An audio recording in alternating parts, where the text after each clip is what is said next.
Good morning. Revision lecture of plus one accounts में आपका स्वागत है। ये लेक्चर नंबर 2 है।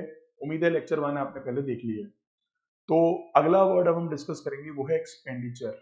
एक्सपेंडिचर का मतलब क्या है? Amount incurred for any purpose. जहां भी हमने बिजनेस ने कोई अमाउंट इनकर कर दिया किसी भी पर्पस के लिए, वो एक्सपेंडिचर है। अब किस पर्पस के लिए करा है, वो 3 तरह से हम उसे कैटेगराइज करते हैं। या तो कैपिटल एक्सपेंडिचर, या रेवेन्यू एक्सपेंडिचर, या deferred revenue expenditure. Sir capital expenditure का पर्पस क्या होता है?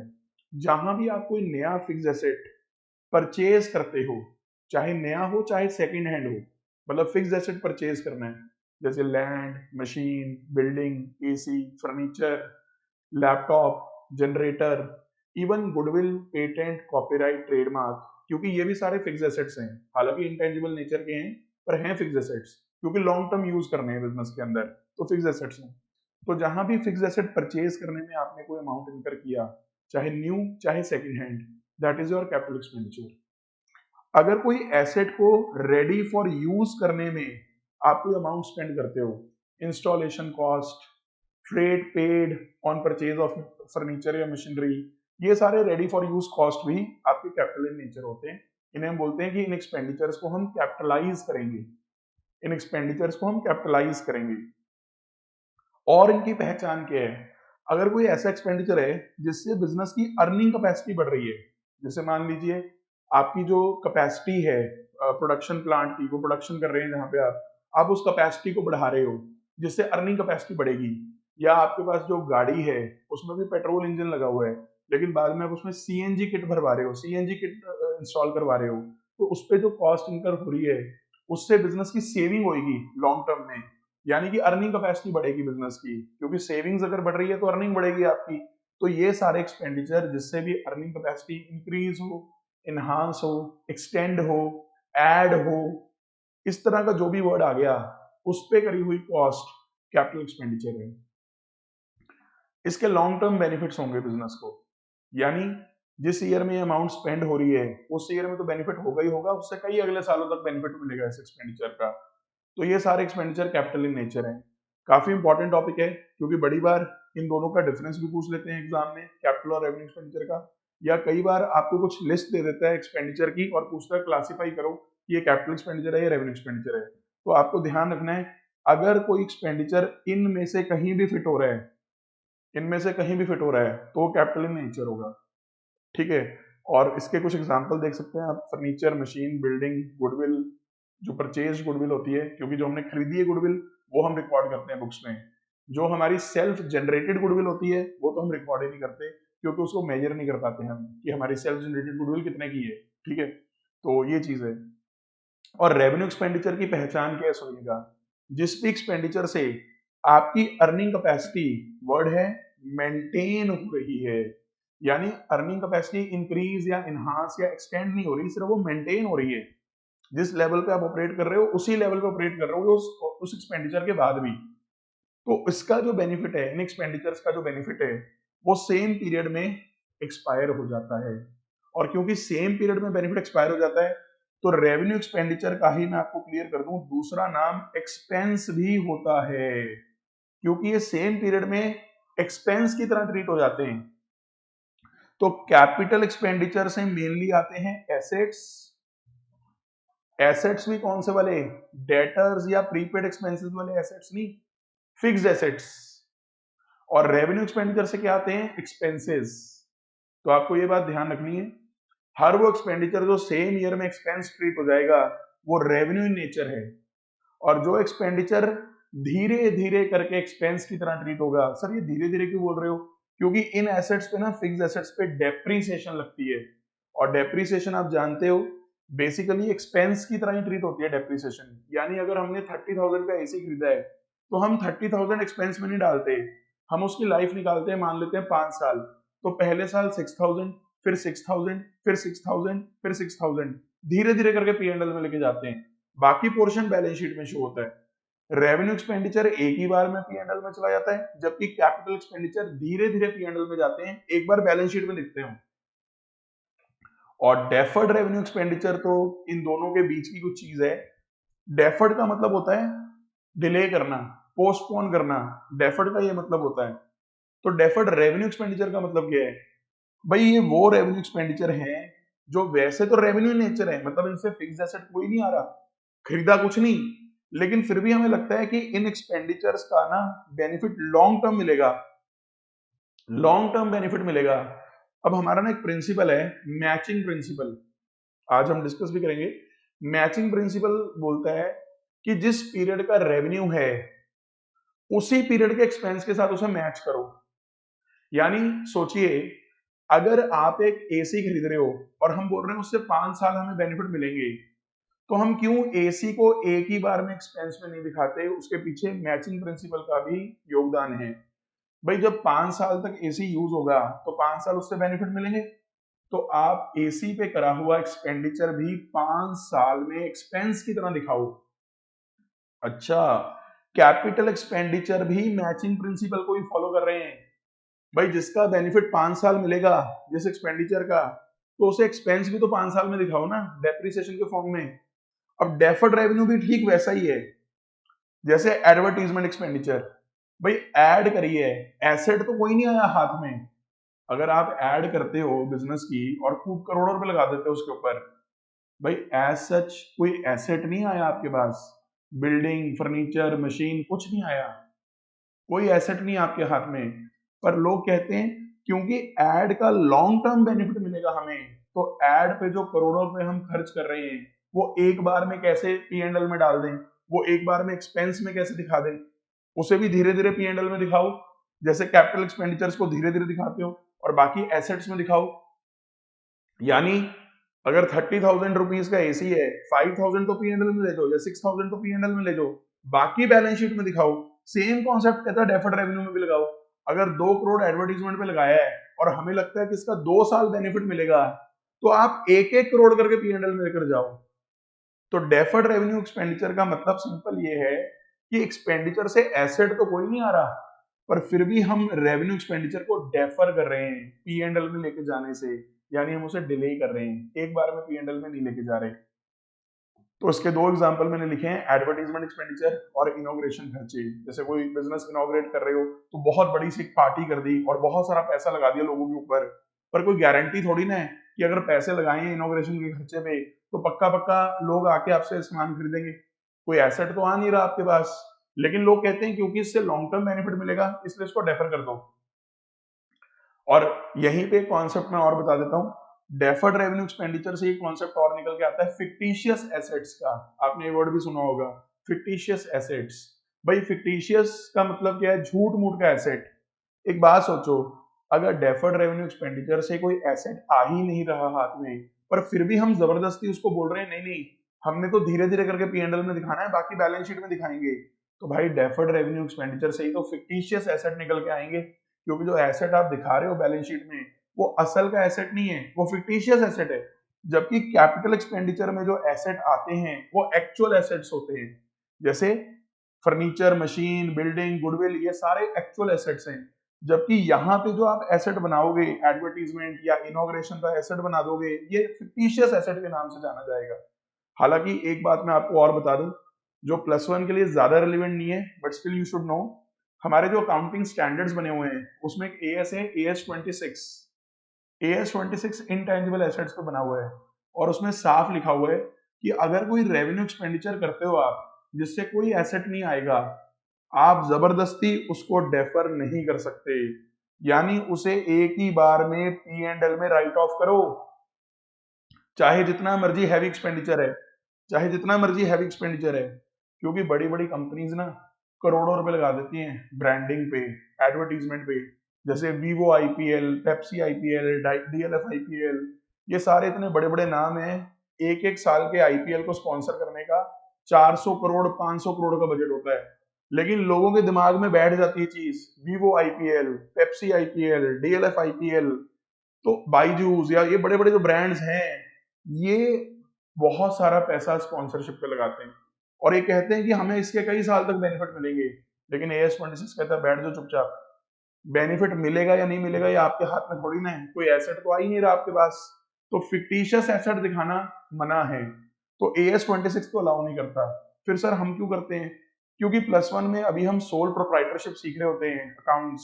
तो उसके ज्यादा हम लोग अंदर नहीं जाते अकाउंटिंग स्टैंडर्ड्स वगैरह के अंदर। तो कई बार क्वेश्चन के अंदर वो बोल देता है कि एडवर्टीजमेंट के एक्सपेंडिचर को 3 साल में राइट ऑफ करो, 4 साल में राइट ऑफ करो, तो हम उसके अकॉर्डिंग क्वेश्चन के अकॉर्डिंग आंसर करते हैं। बट जैसे जैसे आप हायर लेवल पे जाओगे आपको ये बताया जाएगा कि AS 26 के हिसाब से रेवेन्यू एक्सपेंडिचर को डेफर करना अलाउड नहीं है। उम्मीद है ये काफी इंपॉर्टेंट टॉपिक आपको समझ में आ गया है। और कौन सा एक्सपेंडिचर, अच्छा रेवेन्यू एक्सपेंडिचर के एग्जांपल देख लो अपने माइंड में ना, P&L दौड़ाओ सारा, ट्रेडिंग P&L, जितनी भी आइटम्स ट्रेडिंग P&L में लिखते थे आप, rent, salary, office expenses, wages, depreciation, municipal charges, जो भी खर्चे ट्रेडिंग P&L में आप लिखते थे वो सारे रेवेन्यू एक्सपेंडिचर हैं, वो सारे के सारे रेवेन्यू एक्सपेंडिचर हैं। उम्मीद है आप इनका डिफरेंस का टॉपिक भी तैयार कर लेंगे और साथ ही साथ अगर आपको क्लासिफाई करना आ गया कि कौन सा एक्सपेंडिचर कौन सा है, अब वो भी बड़ा इजीली कर लेंगे। ठीक है, तो एक बार मैं सम अप कर देता हूं। कैपिटल एक्सपेंडिचर कुछ पोर्शन P&L में जाएगा डेप्रिसिएशन के फॉर्म में, बाकी दिखेगा बैलेंस शीट में एक्चुअल एसेट की तरह, एक्चुअल एसेट जैसे ये। ठीक है, डेफर्ड रेवेन्यू ये भी धीरे धीरे P&L में जाएगा, बाकी पोर्शन बैलेंस शीट में दिखेगा पर फिक्टिशियस एसेट की तरह। और जो रेवेन्यू एक्सपेंडिचर है ये तो बेचारा एक ही साल में P&L में शहीद हो जाएगा, क्योंकि इसके लॉन्ग टर्म बेनिफिट्स है ही नहीं, उसी साल में इसके बेनिफिट एक्सपायर हो जाते हैं। तो ये रेवेन्यू एक्सपेंडिचर है। उम्मीद है आपको इनका डिफरेंस भी क्लियर हो गया होगा। अगला जो वर्ड हम डिस्कस करेंगे वो है रिसीट्स, वो है रिसीट्स। देखो जैसे एक्सपेंडिचर में मैंने कहा था जहां भी मेरा अमाउंट इनकर हो गया वो एक्सपेंडिचर है, रिसीट्स उल्टा है, जहां भी पैसा रिसीव हो गया या रिसीव होना है, रिसीव्ड और रिसीवेबल, वो मेरा रिसीट्स है। अब रिसीट्स भी दो तरह की हो सकती हैं, या तो कैपिटल रिसीट्स या रेवेन्यू रिसीट्स। सर ये तीन तरह की नहीं है, जी नहीं, ये दो ही तरह की हैं, या कैपिटल रिसीट्स या रेवेन्यू रिसीट्स। अब कैपिटल रिसीट्स कौन सी हैं? जिनका बैलेंस शीट पे इंपैक्ट है, बैलेंस शीट की आइटम्स पे इंपैक्ट है। तो उसमें दो बातें लिखी हैं, हर वो रिसीट जिससे लाइबिलिटी में इंक्रीज होगा, यानी हमारी लाइबिलिटी बढ़ेगी, या फिर जिस रिसीट से हमारे फिक्स्ड एसेट्स में गिरावट हुई। सर दोनों का एग्जांपल दे दो। हमने लोन बोरो करा किसी भी पर्पस के लिए, चाहे लॉन्ग टर्म पर्पस के लिए लोन बोरो करा, चाहे शॉर्ट टर्म पर्पस के लिए लोन बोरो करा, हर लोन एक लाइबिलिटी है, तो कैपिटल रिसीट है। पैसा आ गया पर सीधा लाइबिलिटीज में लिखेगा, कैपिटल रिसीट। हमने अपनी कोई मशीनरी सेल कर दी या डिस्पोज ऑफ कर दी, खराब हो गई थी हमने डिस्पोज कर दी, उससे आने वाला पैसा हमारे मशीन नाम के फिक्स एसेट को गिर रहा है, ये भी कैपिटल रिसीट है। तो दोनों का मैंने आपको एक एक एग्जांपल दे दिया। ये बैलेंस शीट को इंपैक्ट करता है। कैपिटल रिसीट किसको इंपैक्ट करता है? बैलेंस शीट को। ये बैलेंस शीट में शो होगी। तो एग्जांपल देखिए, loan borrowed for any purpose, capital introduced, भाई जो पहली ट्रांजैक्शन आती है, बिजनेस कमेंस्ड विद कैश, वो भी तो एक कैपिटल रिसीट है बिजनेस की। सेल या डिस्पोजल ऑफ फिक्स्ड एसेट्स, जब भी फिक्स्ड एसेट्स का सेल या डिस्पोजल होगा वो भी आपकी कैपिटल रिसीट है। ऑन द कॉन्ट्रेरी, दूसरी तरफ अगर हम बात करें तो रेवेन्यू रिसीट्स की बात करेंगे, हर वो रिसीट जिससे हमारे रेवेन्यू में बढ़ोतरी हो रही है। अब रेवेन्यू की आइटम्स तो कहां दिखती है? Trading P&L। तो जितने भी ट्रेडिंग P&L में अब रेवेन्यूज आज तक दिखाते आए हो, चाहे सेल ऑफ गुड्स, चाहे interest income, rent income, dividend income, कोई भी इनकम अगर आपकी हो रही है जो ट्रेडिंग P&L में चली जाती है, वो रेवेन्यू रिसीट्स हैं। और ये इनकम स्टेटमेंट को इंपैक्ट करते हैं, इनकम स्टेटमेंट को इंपैक्ट करते हैं। इनकम स्टेटमेंट में आती हैं फिगर्स। इसके एग्जांपल आप देख सकते हैं, गुड्स का सेल करना, उससे होने वाली रिसीट हमारी रेवेन्यू रिसीट है। डेटर से पैसा रिसीव होना या बिल रिसीवल का पैसा रिसीव होना, अरे भाई जो डेटर से या बिल रिसीवल से पैसा मिल रहा है वो भी तो सेल के अगेंस्ट ही मिल रहा है, तो ये भी हमारी रेवेन्यू रिसीट्स हैं। रेंट इनकम, इंटरेस्ट इनकम, ये सारी की सारी हमारी रेवेन्यू रिसीट्स हैं। उम्मीद है आप इनका डिफरेंस भी समझ गए होंगे, और अगर आपको क्लासीफाई करनी आ जाती है रिसीट्स, आप क्लासीफाई भी इजीली कर लेंगे। तो ये काफी इंपॉर्टेंट टॉपिक था एक्सपेंडिचर्स और रिसीट्स का। इनमें से आपको थियरी क्वेश्चन बनते हैं, ठीक है। इसके बाद हमारे पास कुछ थियरी के टॉपिक्स और हैं स्टार्टिंग में। ध्यान होगा आपको, फंडामेंटल्स और प्रिंसिपल्स का कुछ चैप्टर है बुक के अंदर, तो उसको हमने यहाँ समराइज करा है। फंडामेंटल अकाउंटिंग अजम्पशंस, तो 3 फंडामेंटल अकाउंटिंग अजम्पशंस हैं, एक गोइंग कंसर्न, कंसिस्टेंसी और एक्रूवल, GCA, याद रखिएगा, आपको क्वेश्चन आ सकता है इसका। गोइंग कंसर्न का मतलब क्या है, एज पर दिस अजम्पशन हम ये अज्यूम करके चलते हैं कि अकाउंटिंग करते हुए हम ये मानेंगे कि बिजनेस चलता रहेगा चलता रहेगा चलता रहेगा, यानी बिजनेस की इनडेफिनिट लाइफ है, इस बिजनेस की इनडेफिनिट लाइफ है। और अगर आप इस प्रिंसिपल या अजम्पशन के थोड़े से एप्लीकेशन सोचो ना, अगर गोइंग कंसर्न ना हम फॉलो कर रहे होते, फिर तो हमें कैपिटल एक्सपेंडिचर और रेवेन्यू एक्सपेंडिचर में डिफरेंशिएट करने की जरूरत ही नहीं थी, क्योंकि हम मान के चलते हैं बिजनेस चलता रहेगा चलता रहेगा चलता रहेगा, इसीलिए तो हम ये सब बातें बोलते हैं कि इस एसेट की लाइफ 5 साल है 6 साल है। अगर बिजनेस की लाइफ ही 1 साल होगी या उसी पीरियड में खत्म हो जाएगा बिजनेस, फिर तो कैपिटल एक्सपेंडिचर का कोई मतलब ही नहीं है। तो ये मैं आपको एप्लीकेशन बता रहा हूँ गोइंग कंसर्न अजम्पशन की, कि जो कैपिटल एक्सपेंडिचर और रेवेन्यू एक्सपेंडिचर में हम लोग भेदभाव करते हैं, ये इस अजम्पशन की वजह से करते हैं। इवन जो करंट और नॉन करंट, आप बोलते हैं नॉन करंट एसेट्स हैं, नॉन करंट लाइबिलिटीज हैं, सोचो अगर गोइंग कंसर्न अजम्पशन ही नहीं होगी, सब कुछ ही करंट होगा, सब पे करंट लगा होगा, क्योंकि सारा कुछ ही 1 साल में अगर खत्म हो जाना है तो everything is current. Non current और करंट का डिफरेंस भी due to going concern assumption हम करते हैं। सर इन अजम्पशंस को हम अजम्पशंस क्यों बोलते हैं, उसका भी रीजन आपको बता देता हूँ। इन्हें अजम्पशंस क्यों बोला जाता है, ये ना यूजर्स के एंगल से अजम्पशंस मानी जाती हैं, कि जो यूजर्स हैं इंफॉर्मेशन के, जब वो इंफॉर्मेशन पढ़ें, वो ये अज्यूम करके चलें कि अकाउंट्स बनाने वालों ने इन 3 चीजों को फॉलो करा हुआ है। यानी अगर इन तीनों के बारे में हम कुछ नहीं बता रहे, तो यूजर ये अज्यूम करेंगे कि गोइंग कंसर्न, कंसिस्टेंसी और एक्रूवल, ये तीनों चीजें फॉलो हो रही हैं, ये तीनों की तीनों चीजें फॉलो हो रही हैं। ओके, तो गोइंग कंसर्न अजम्पशन आई होप आपको समझ में आ गई होगी, बेसिक्स आपको समझ में आ गए होंगे। Sir what about consistency, consistency का मतलब होता है यूनिफॉर्मिटी, यूनिफॉर्मिटी।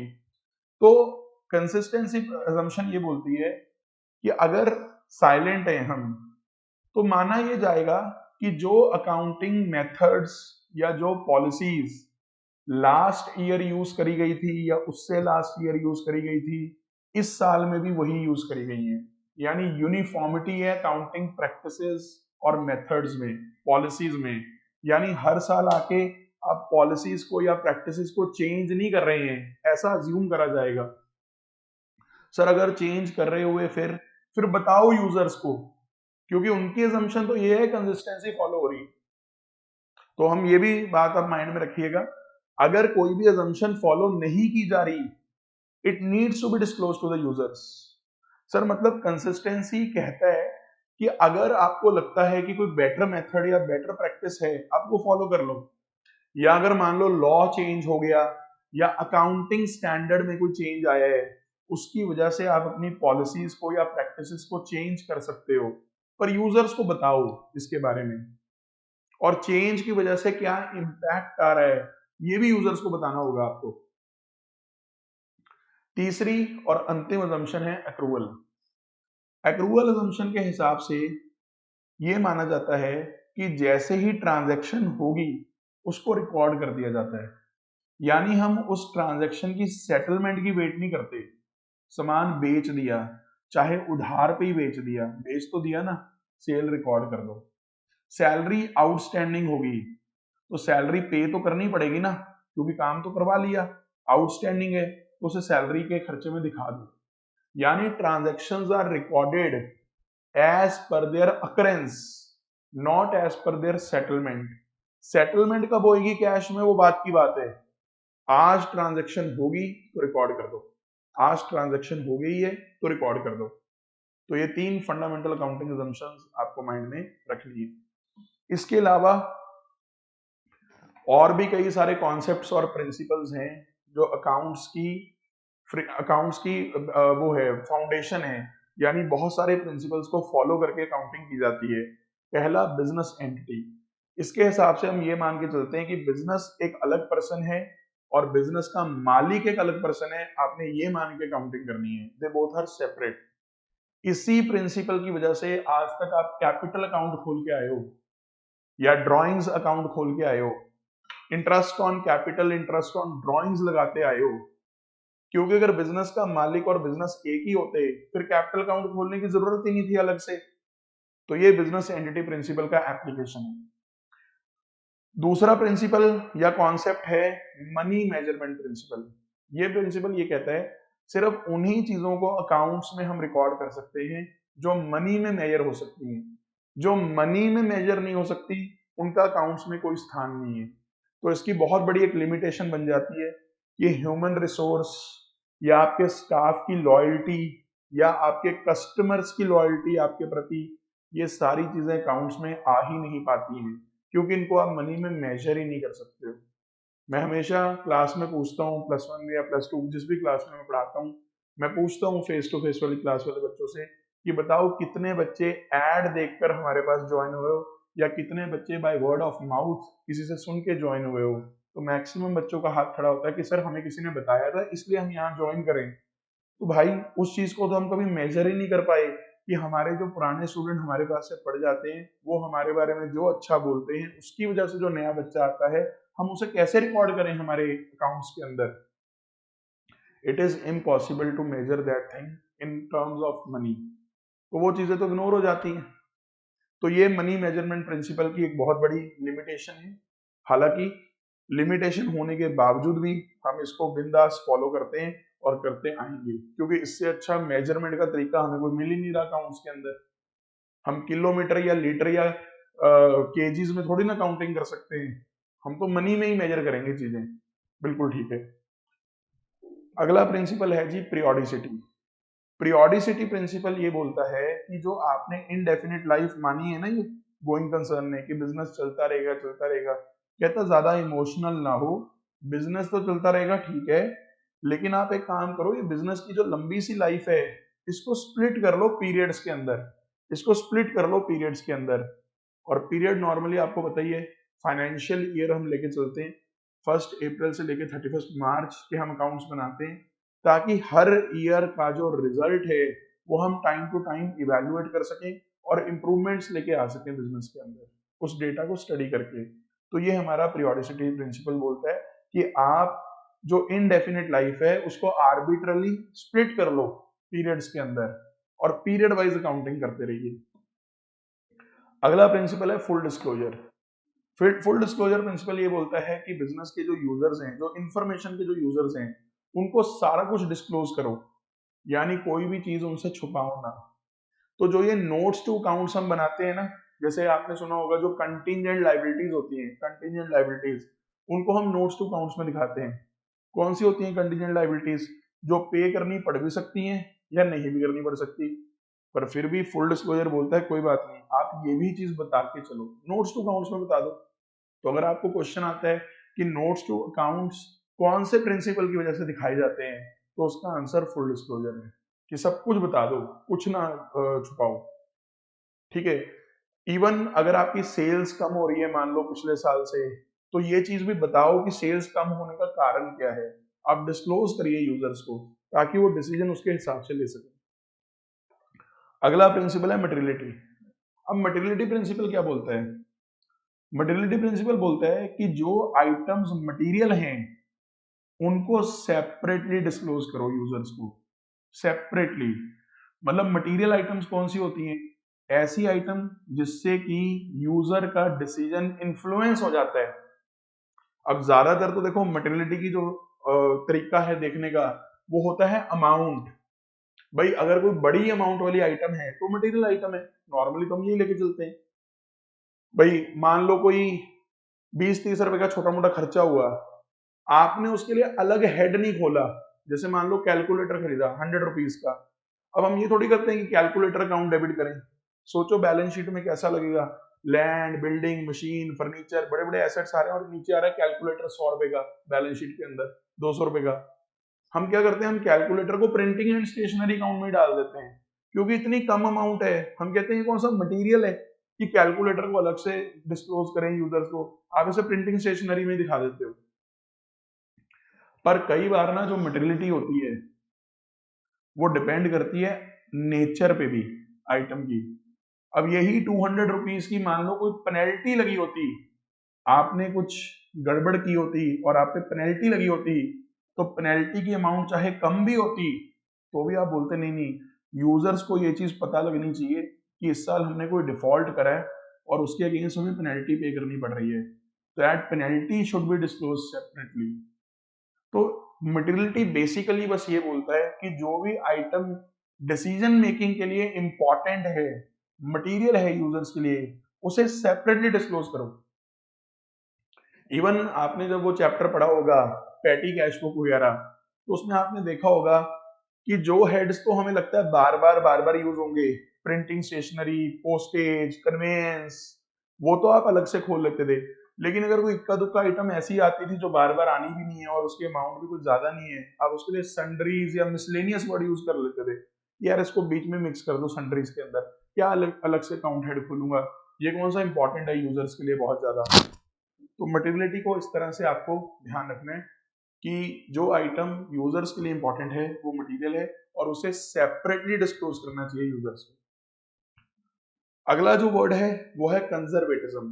कंजर्वेटिज्म प्रिंसिपल के हिसाब से हम क्या मान के चलते हैं कि फ्यूचर में होने वाले जो प्रॉफिट्स हैं उनकी हमें कोई एंट्री नहीं करनी है आज, लेकिन अगर फ्यूचर में कोई प्रोबेबल लॉसेज हैं, कोई पॉसिबल लॉसेज हैं, उसकी एंट्री हम आज ही कर लेंगे।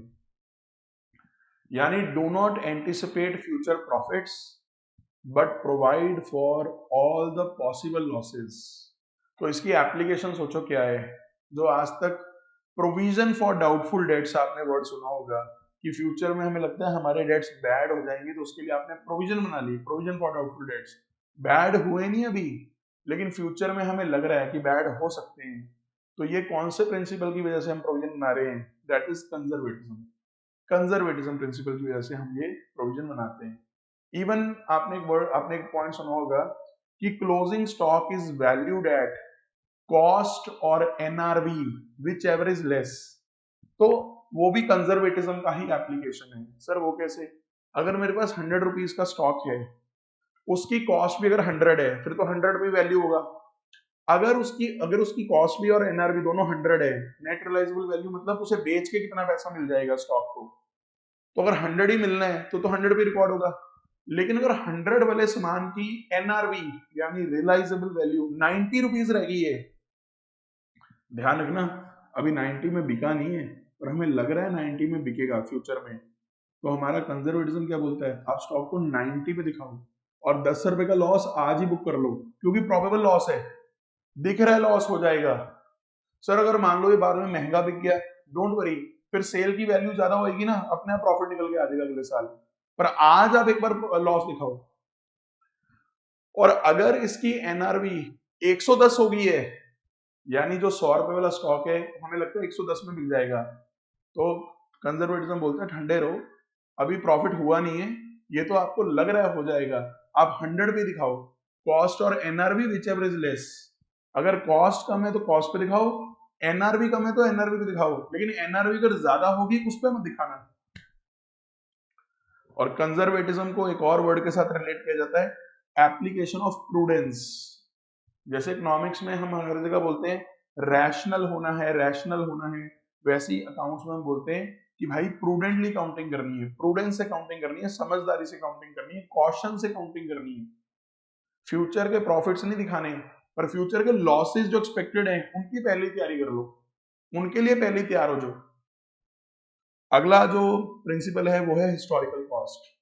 हिस्टोरिकल कॉस्ट क्या बोलता है कि अगर कोई फिक्स एसेट आप बाय करते हो, जितना कॉस्ट आपने उसकी एक्विजिशन पे इनकर की है, खरीदने के टाइम पे इनकर किए है, आप उतने पे उसे रिकॉर्ड करो। और इसमें मैं आपको ये भी बता चुका हूँ, जितने भी रेडी फॉर यूज वाले एक्सपेंस होते हैं फिक्स एसेट के ऊपर, जितने भी फिक्स एसेट के एक्सपेंडिचर हम करते हैं वो सब कॉस्ट का पार्ट है उसके, तो वो सारा कुछ हिस्टोरिकल कॉस्ट का पार्ट बनता है। यानी जो हमने परचेज करने के टाइम पे जो हमने कॉस्ट स्पेंड करी है उस कॉस्ट को हिस्टोरिकल कॉस्ट बोलते हैं।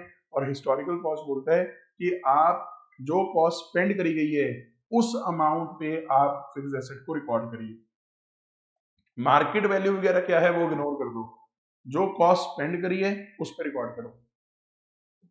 अगला प्रिंसिपल है मैचिंग। मैचिंग प्रिंसिपल क्या बोलता है, जरा गौर कीजिएगा। अगर मैं 2020-21 के अकाउंट्स बना रहा हूं, फॉर एग्जांपल ये मेरा पी एंड एल है और ये पी एंड एल बन रहा है 2021-22 का, 2021-22 का। तो अगर 21-22 का पी एंड एल है तो रेवेन्यू भी 21-22 का होना चाहिए और एक्सपेंसेस भी 21-22 के ही होने चाहिए, तभी तो सही प्रॉफिट निकलेगा। यानी revenue of a period should be matched with expenses of the same period. अगर रेवेन्यू 21-22 के ले लिए और खर्चे 20-21 के ले लिए तो उससे प्रॉफिट कैसे ठीक निकल के आएगा। अब इसकी एप्लीकेशन सुनना, एप्लीकेशन बड़ी जबरदस्त है इस प्रिंसिपल की। पहली एप्लीकेशन डेप्रीसिएशन, जो मैंने आज आपको बताया कि क्यों फिक्स एसेट को धीरे धीरे हम डेप्रीशिएट करते हैं। सोचो अगर 5 साल हमारा कोई एसेट चलना है तो उस एसेट का जो बेनिफिट मिलेगा वो अगले ईयर में भी मिलेगा, उससे अगले ईयर में भी मिलेगा, उससे अगले ईयर में भी मिलेगा। यानी 5 साल तक वो एसेट रेवेन्यूज में कंट्रीब्यूट करेगा।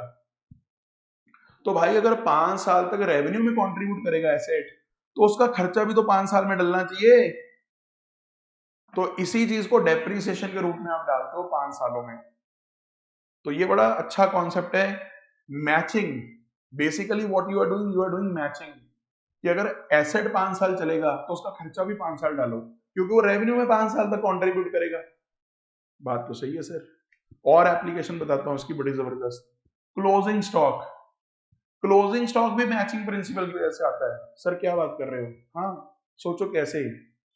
जो स्टॉक बच गया आज, वो इस साल के एक्सपेंस में ना दिखाकर आप उसे एसेट्स में ले जाते हो बैलेंस शीट के अंदर। ट्रेडिंग में क्रेडिट कर देते हो कि खर्चे में नहीं डालना, खर्चा कम कर लो, ट्रेडिंग में क्रेडिट कर देते हो और बैलेंस शीट में ले जाते हो एसेट साइड। वहां भी यही सोच है कि जब ये सामान बिकेगा तभी तो ये एक्सपेंस में आएगा ना, कॉस्ट ऑफ गुड्स सोल्ड में। जब तक ये सामान बचा हुआ है तब तक ये एक्सपेंस थोड़ी ना है, इसे एसेट में दिखाओ। यानी दो बड़े अच्छे एप्लीकेशन आपको मैचिंग प्रिंसिपल के समझ में आ गए होंगे, एक डेप्रीसिएशन और दूसरा क्लोजिंग स्टॉक। उम्मीद है मैचिंग प्रिंसिपल भी आपको समझ में आ गया होगा। अगला जो प्रिंसिपल है वो है डुअल एस्पेक्ट।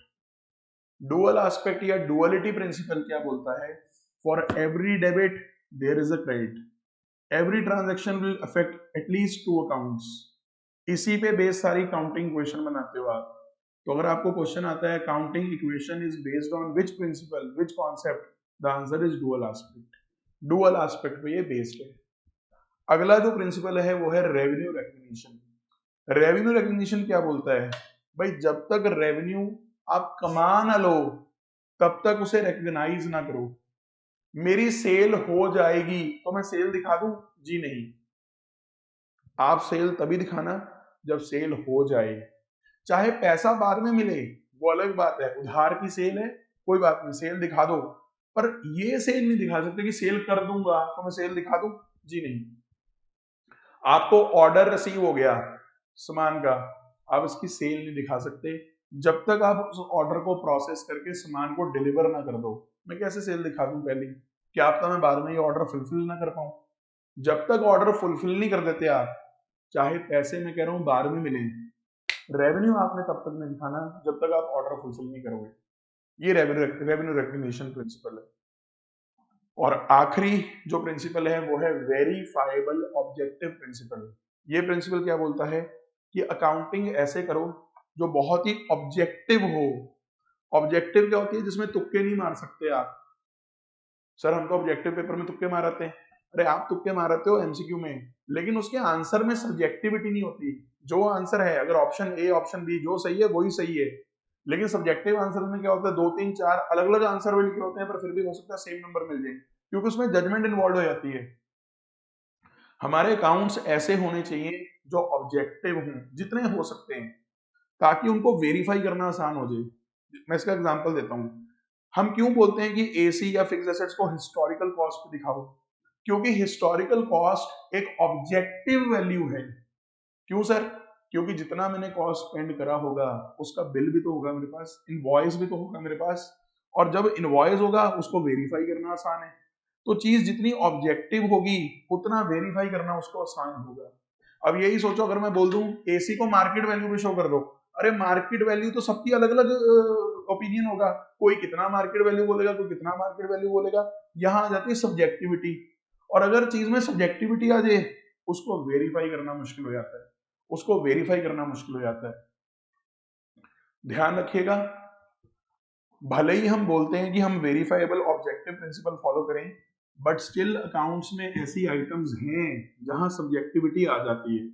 जैसे एसेट की लाइफ कितनी होगी, ये सब्जेक्टिव पॉइंट है, कोई 5 साल बोलेगा, कोई 6 साल बोलेगा।